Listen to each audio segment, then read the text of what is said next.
Dans la salle des actes de la mairie de Fouquier, l'honorable Tikobo Pierre-Marie, avec à ses côtés le maire de la commune éponyme, donne la voix en faveur de la sensibilisation contre le coronavirus. Il a rafraîchi notre mémoire.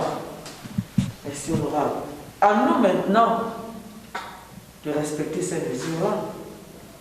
Puisqu'il a également précisé le niveau de responsabilité que chacun de nous a dans la lutte contre le Covid-19. Le parlementaire à l'Assemblée nationale du Cameroun se départit des aspects économiques de la crise pour évaluer l'impact social de la pandémie actuelle.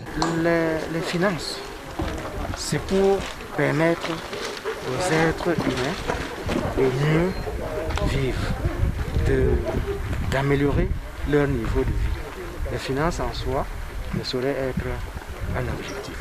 Or, nous avons vu que cette pandémie est en train de causer énormément de dégâts sociaux, c'est des pertes en vie humaine, c'est l'arrêt d'un certain nombre d'activités sociales.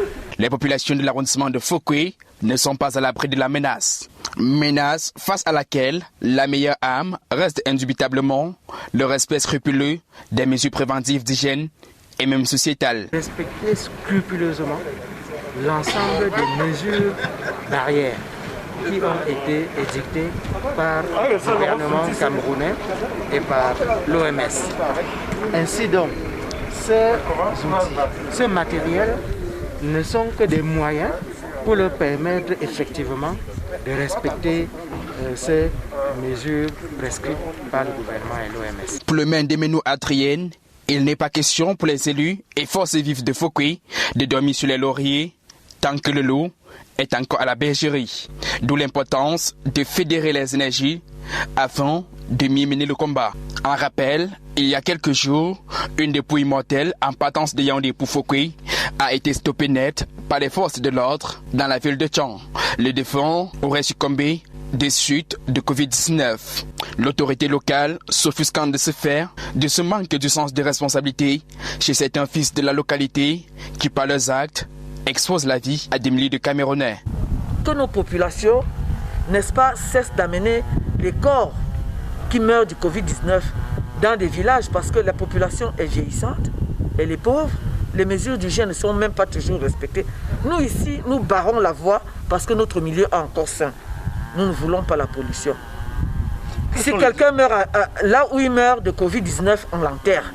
Et si des corps doivent venir pour dire que c'est des corps sains, il faut que les autorités médicales agréées, n'est-ce pas, nous aient donné les documents qui prouvent que ces corps ne sont pas contaminés du Covid-19. Sinon, nous allons barrer la voie et les accompagner d'où ils sont venus, ils n'entreront pas. Point de chute de cette rencontre, la distribution d'un important stock de matériel destiné à accentuer la croisade contre cet ennemi invisible, qui est de lavage de mains, désinfectants, savon, cache-nez, entre autres. C'est donc qui vient au moment opportun, puisque dans nos différentes formations sanitaires, nous en avons vraiment, nous tirons vraiment dans le besoin. Ça va nous permettre de désinfecter régulièrement nos différents centres de santé pour enfin battre, c'est-à-dire reculer le Covid dans nos différentes formations sanitaires.